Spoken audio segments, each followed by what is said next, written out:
南科考古馆有人形容这里是亲子教育的寻宝基地，从里到外都充满了寻宝的乐趣。2019年10月开幕至今，已经成为台南市最新的亲子旅游以及 IG 美拍景点。今天的节目就要带您进入考古的世界，一起穿越时空5000年。我们现在所在的位置是南部科学园区台南园区里面哦。那在行政院在民国84年的时候核定，就是台南市的新市区、善化区还有安定区作为科学园区的使用范围内。那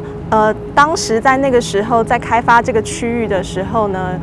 国科会特别委托了中央研究院历史语言研究所的张振华张院士来协助做一个遗址的探查，还有初步的了解。结果发现呢，台南地区的这个地方呢，有非常多丰富的史前文化。那迄今呢，由史前馆发掘的遗址有32处，那包含南科园区、树谷园区及周边的这个区域，目前发现的遗址已经有85处以上了哦。那当时呢，为了珍藏这些珍贵的文化资产，而有了南科考古馆的诞生。历经20多年的抢救发掘工作，在台南地区呢，我们发现了非常多珍贵的文化资产。那其中呢，最早呢可以溯源到距今5000年前，最近呢有到距今300年前，涵盖了6个文化层。是目前台湾呢史前文化时序最完整及最多的地区哦。那为了要保存这么多珍贵的文化资产，行政院在107年的时候核定我们筹设了南科考古馆。那在109年的时候，由目前国家文艺奖的建筑部门得主姚仁喜建筑师担纲设计，那做出了一个以考古议题、考古主题意象为主的这样的建筑物。其实南科园区发展过程中已发现85处以上遗址，可以说是目前台湾遗址密度分布最高、文化程序最完整、挖掘面积最大的地区，至今累积800多万件的出土文物，也是台湾考古史上最多。而斥资15亿所打造的南科考古馆，就透过展览勾勒出6大文化城的史前人生活，向来访的民众诉说着南科5000年来神秘的史前文明。南科考古馆分成3个展厅，陈列共453个馆藏文物。今天就为大家整理了南科考古馆10大必看景点，让您快速掌握参观要点，一窥考古奥妙。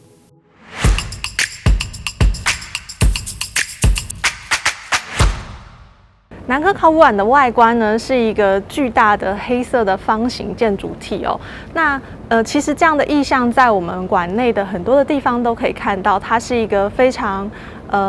正方然后明确的样式哦。那这样的样式其实是参考考古的2公尺乘2公尺的探坑所设计的。那这样子的意象呢，其实也在我们所有的建筑纹理上面可以看到。那在我们建筑物外观上面的这个石材呢，其实是玄武岩。那为什么会用玄武岩作为它的外观？其实在大坌坑文化时期的时候，当时的史前人所使用的石器就是橄榄石玄武岩。所以说这整个建筑里面呢，其实充斥着所有在地台南地区的考古文化资产的意象。那我们现在所在的位置呢，其实是一个玻璃廊道，它其实直直穿越过我们的建筑物哦。如果从空中鸟看南科考古馆的话，它的意象像是一个很大的石块，中间被剖了一刀。那这一刀呢，就是我后方的这个时空廊道。时空廊道代表的意思呢，有考古的下探、穿梭，还有时空交织的这样的概念。那目前我们所在的位置是在南科考古馆的地下1楼。在我前方的这个公共艺术作品呢，其实就是在象征着现代人与史前人的相遇。那考古馆所代表的意义呢，就是在这个时空交融的当下，我们把珍贵的文化资产、史前文化介绍给观众。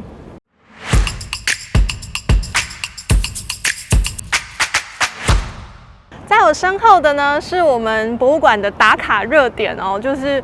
IG 网红最喜欢的地点，它叫做鸟松家，是我们的公共艺术作品之一。由李明道艺术家呢，透过一个我们典藏的文物叫人面陶偶进行一个创作设计。我们可以看一下人面陶偶它的脸哦，其实它的五官轮廓非常的漂亮，尤其在高耸的鼻子，然后还有特殊的细长的眼睛这一块。那李明道艺术家他当初在设计这个艺术创作的时候，他的想法是将一个史前的文物套上一个科技的外衣，融合成了重新演绎文化的概念。在小朋友的观点里呢，我们的鸟松家呢，它象征着一个融洽的家庭，有一个爸爸妈妈，还有2个小孩跟1只狗。小朋友常常要戏称我们的鸟松家呢是杏鲍菇家族，或者是金针菇家族。欢迎我们的亲子家庭呢能够携伴来看看我们的鸟松家，同时也可以进到展厅来看看人面陶偶的真面目。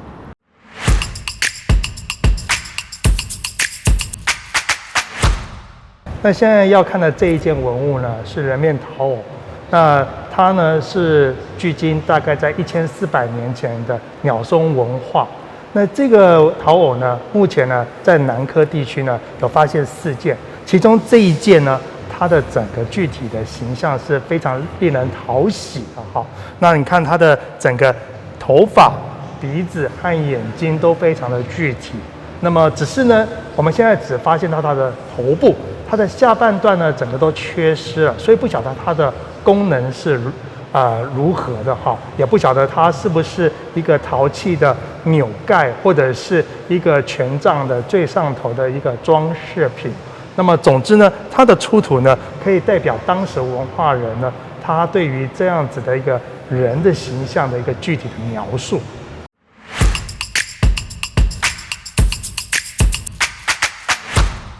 好，那现在要看的这一件文物呢，叫做鹿角刀柄。那么它呢也是出土在我们鸟兽文化，大概距今在1400、1300左右的这个年代。那这个鹿角刀柄，所谓刀柄呢，就是我们执握这个刀子手中握的那个部分呢，就叫做刀柄。那这件文物呢非常特殊，是它前后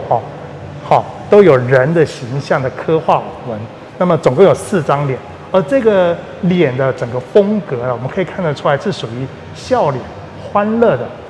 那么可能跟其他的，比如说毛利族他们的可能是属于愤怒或是战斗的这种脸谱，或者是跟排湾族属于神的这种竞速的这个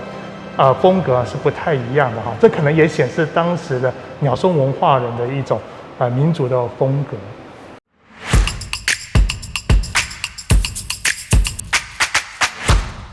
现在要介绍的这一件文物呢，是骨角骰子那么它是呢出土在社内遗址，距今约在500到300年前的希拉雅文化。那么它的这个骰子呢，跟我们现在所使用的骰子呢是一模一样的，不过呢，它是用鹿角制作，而且比较小，上面还有烧烤的痕迹。一般民众看到这样子的文物呢，都会直觉的想到它可能跟博弈就是赌博有关。那不过呢，我个人认为因为从它的整个骰子呢是比较小，而且呢就这4颗又是自制的这样的情形之下呢，再加上它跟希拉雅民族是非常相关联的。那若以原住民这样子的一个思维呢，可能它跟占卜或者是祭祀是有关的器物。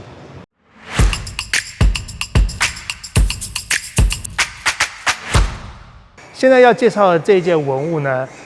是台湾第一狗。那不过呢，它不是原件，它是我们的仿制品，但是呢，跟原件是一模一样的。那么它呢，出土的时间呢，距今在5000年前左右的大坌坑文化。那么它出土的这个形式呢，看起来你看它是非常的安详，双脚交错，然后头全部在上面，呈现睡眠的状态。我们呢在南科出土的狗遗骸呢，大概有90%以上都属于完整性的埋葬那么从它的这个埋葬的方式，又不是人的陪葬品，又紧邻在人的墓葬，而且还是刻意的去埋葬它，显示出史前人呢，南科的史前人呢，跟狗的关系非常密切。那么也许它已经超越了宠物的这个阶级可能是狩猎的伙伴，或是家庭的成员。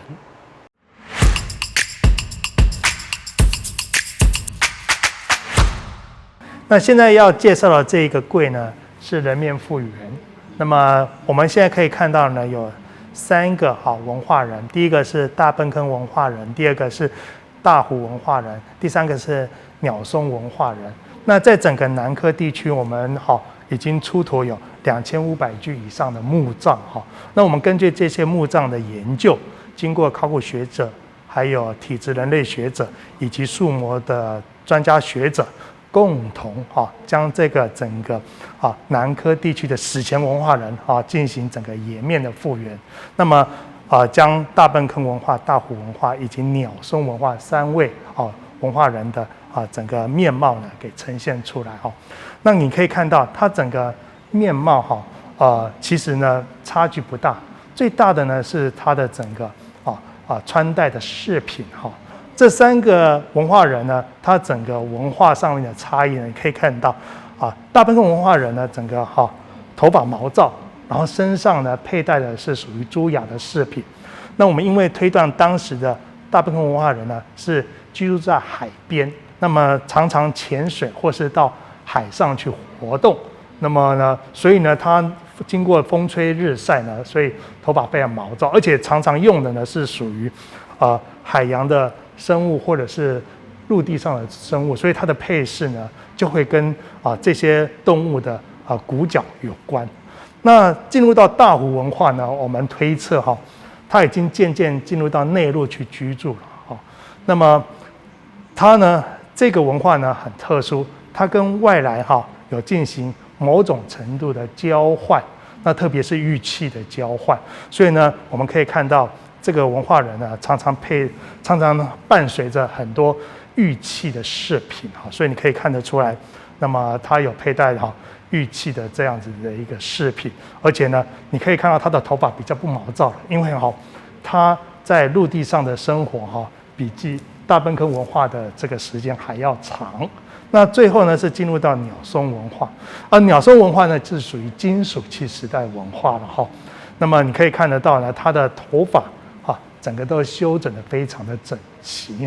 那这个也是近代南岛民族常见的，他们也会将自己的身体将整个毛发和去修复得非常整齐。那再来就是他佩戴的这个饰品呢，跟前面大湖文化不太一样，它从玉器变成玻璃珠了。那这个玻璃珠呢是从外面交易过来的因为在目前呢在台湾还找不到是自制的这样子的玻璃珠的产物那么显示出它在跟大湖文化人来比较起来它更有一定的这个交易的互动行为，而且更加频繁了。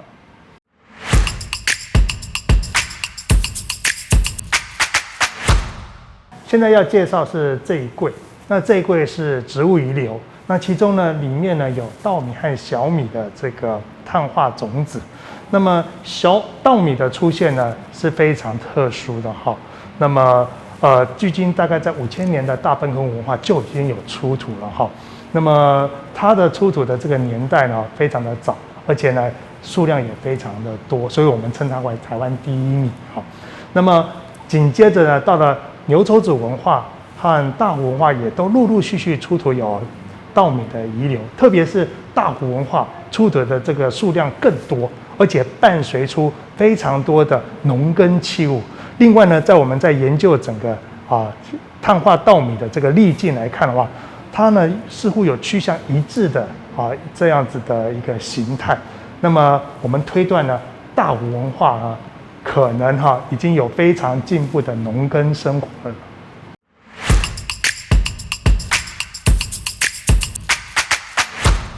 现在要介绍的呢，是我们博物馆密室，这也是我们南科考古馆的一个特色那么我们可以从这个落地窗呢，可以透过落地窗往下看到我们工作人员的工作形态。这个呢是一个展示，但也是一个工作室，所以它工作人员所做的呢，就是我们博物馆的工作。那只是我们希望借由这样子的一个展示呢，让整个民众呢去了解我们南科考古馆工作人员在进行的工作的状态。那整个区块呢分成2个部分，那前面的这个半段呢，是属于一般文物的整治，后半段是我们人骨墓葬的整治。整个南科园区呢出土的遗物呢，目前登录号呢保守估计大概在800万件以上。那这些文物呢，从遗址出土上来没有办法直接进入到博物馆，必须还要经过一个整治的工作。那这个整治工作包含了除尘、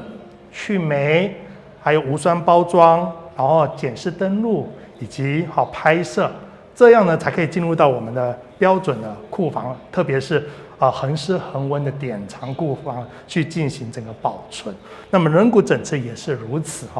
那么整治的目的呢，其实呢是为了能够延续研究的时间，让这些出土的文物能够诉说出更多的故事，以分享给我们参观的民众。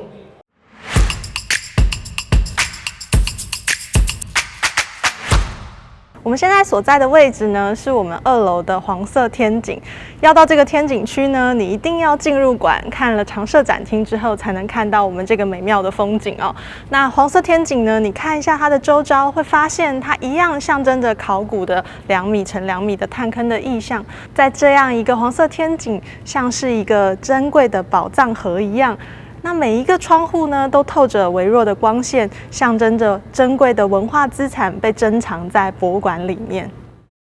以上就是帮大家整理出的南科考古馆10大必看景点。当然，在考古馆中还有许多珍贵的古文物，都非常值得花时间一一来认识了解。除此之外，南科考古馆不定时也会推出主题特展，像是今年下半年度推出的“我们活过”考古人骨遗骸暨墓葬展，将考古学家以科学方法调查、分析有关人骨遗骸及墓葬的研究成果，进行展览介绍。我们现在来到了我们特展的入口的这个地方，这个入口这个地方大家可以看到，这个就是我们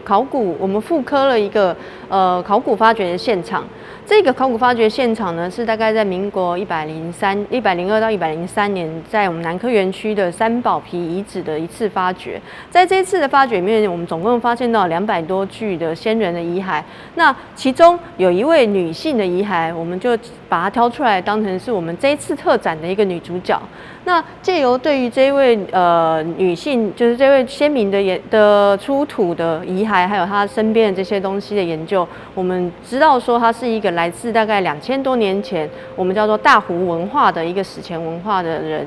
那在她的身上呢，有一些陪葬品，然后还有然后她自己本身也是用一个比较特殊的姿势下葬的这个形态。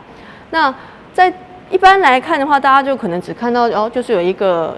一具人骨趴在这里这样的一个景象。但是这样的一个景象，在我们考古学家和体质人类学家的眼中，其实有各种不同的讯息正在被表现出来。人骨特展包括生而为人、成长与老化、伤与病、家与族、与逝者告别、生命的延续等单元，提供放大骨骼、牙齿模型，让观众理解人骨说的故事，感受史前人生命历程中骨骼的变化。现在这个地点呢，就是我们特展的第一个单元。那我们特展第一个单元叫生而为人，在这里呢，我们会为大家介绍，就是说在地球这几十亿年来，那我们也知道说，在化石中我们其实有发现有非常多关于人类祖先是谁的这件事情。所以说我们在第一单元就是为大家呈现说，在过去的这几千万年的时间以来，到底地球上出现过哪一些被称为人的物种。那也同时先跟大家说明说，就是人的特殊性在哪里，跟我们其他的那些灵长类的亲戚之间，我们有什么样的差异。那另外第二个部分呢，就是要跟大家去介绍说，在现代的人，我们现代人都是特别统称为现代智人这样的一个物种。但是现代智人里面又有很多的区别，就像我们知道，我们黄种人、白种人、黑种人，其实大家在体格上、在面貌上都有很大的差异性。那其实从骨头上我们也看得出来，就是说不同的人种，他们在身体上面其实都有很明显的特征，然后这些特征呢，都可以成为我们去辨识这一具人骨这个先民，它到底是属于哪一个地方、哪一个人种的人。这是重要的线索。在这里的话，我们就有好几组的这种人骨的模型，就是可以让大家去比较说，刚刚提到的不同的人种，黄种人、黑种人、白种人之间有什么样的差异，以及在牙齿上面，我们也可以看到，就是关于我们这些东亚的在东亚还有在东南亚和大洋洲的人群都有共同的某一种牙齿上的特征。这些东西呢，都是我们体质人类学家他们在去研究人骨的时候一个很重要的证据。第二单元成长与老化，讲述如何透过人骨遗骸特征来去辨别年龄及性别。那另外一个部分，我们很重要要去了解，就是说，当事人这位骨骸的主人，他到底是男的还是女的？那在这个部分上面呢，我们通常会用两个部位的骨头来判断。第一个呢，我们可以从头骨来看，因为男性跟女性啊，它其实在先天上就是会有一些骨骼上部位上的一个差异性，就是通常来说，男性的骨骼都会比较粗壮一点。那女性稍微再纤细一点。那在头骨上的呈现，就是说，譬如说男性的眉脊这个眉毛这个地方的骨头会比较明显，而且比较突出，然后后脑勺也会比较明显、比较突出。那甚至于说下巴，人家不是说男生很容易有那种国字的那种下巴，就是他的下巴的部分的棱角也是比较明显的。那在这些特征在女性身上，它都会相对的比较平滑跟圆润。所以这个是我们可以用来判断，这一位骨头的主人他到底是男是女的依据之一。另外一个我们常常用来判断他们到底性别是什么的一个重要的一个观察的点，就是骨盆。因为大家都知道说，我们男女的生理结构在先天上有一个很大的差异点，是在于说我们女性有一个生育的能力。就是说，我们有生小孩的这样子的一个能力，让男性在这个部分上是另外一种角色，是没有直接生育的能力的。所以说，在这样的一个前提下，女生的骨盆先天上就是比男生的骨盆来的比较宽大。那在这个地方呢，我们就可以看到说，像这个是女性的骨盆，你可以看到它的这个两边它的张开的幅度是比较大的，然后它底下开口的幅度也会比旁边这一位男性的骨盆来得更宽大。所以说，我们从这些特征可以去来判断说，这一个人，这一个1000年前的这一位先民，他到底是女性还是男性？第三单元家与族，则是借由墓葬人骨认识当时的社会文化及风俗习惯。那这个东西在我们的史前先民的墓葬里面，墓葬人骨上其实也看得到。在台湾的史前墓葬啊，我们也有相同类似的行为，叫做拔齿。我们会常常看到成年人的墓葬人骨上面，它的上颚的门牙两边的侧门齿跟犬齿都拔掉了，所以都总共拔掉4颗牙齿。那这个风俗是一直从5000年前一直到2000年前都有，所以它是一个持续了非常久的一个文化。那我们在推测，因为我们只在成年人身上看到这样的一个现象，所以我们推测这样的一个行为可能跟那个时候的成年礼有一些关系。除此之外，我们在墓葬人骨里面还看到了其他的部分的一些关于社会文化的证据，像是譬如说，刚刚提到我们入口那一位小姐，她是大概是2000多年前大湖文化的人。那个时候呢，他们的墓葬里面，女性常常会陪葬的一些，它的陪葬品里面常常都会有一种用来纺织的工具，叫纺轮。但是在男性的墓葬里面会比较，这个纺轮就不会看见了，我们反而会看到就是关于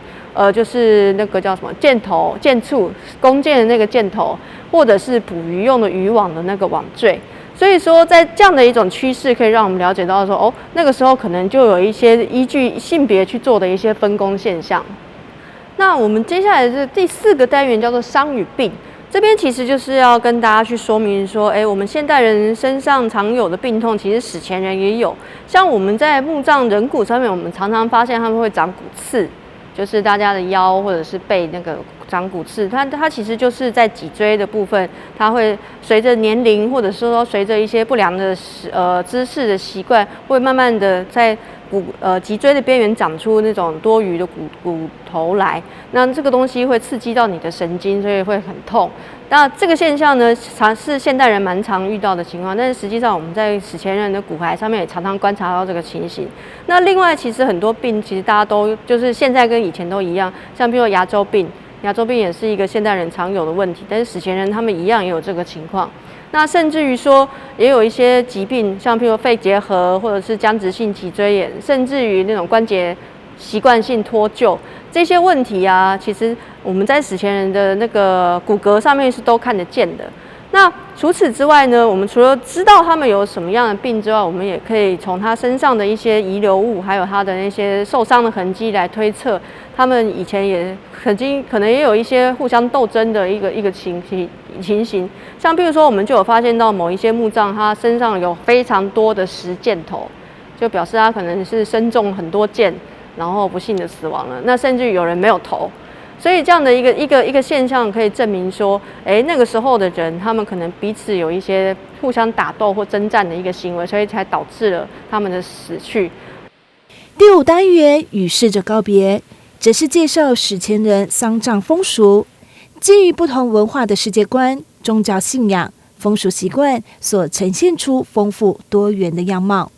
那在这个部分上，我们有很多的模型可以让大家就是用模型跟照片让大家去了解，对啊。那因为我们研究者在看这些东西的时候，我们会比较用一些科学方式去分析，所以我们会从它下葬的方向、下葬的姿势，然后包含它是躺着的，还是趴着，还是侧躺着，这些不同的方向不同的元素去分析，说他们到底对这个人的理解，还有他们有一些什么样特殊的习惯。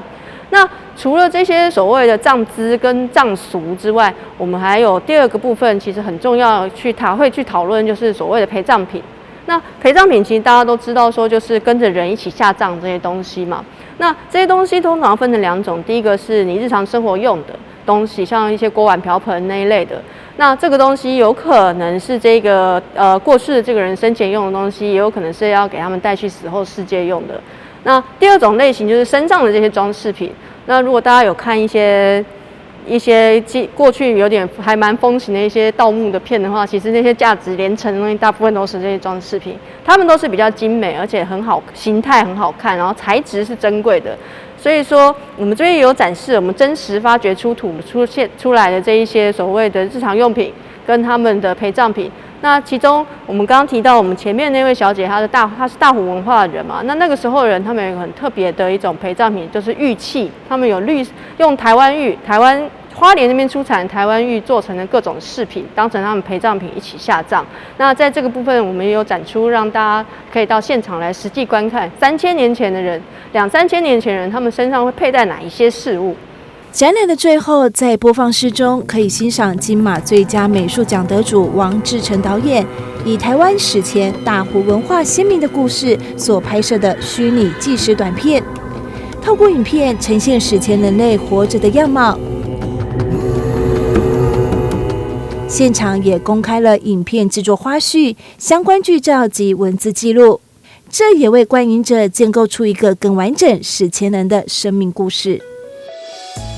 今天节目带大家走访南科考古馆，是否有满满的收获呢？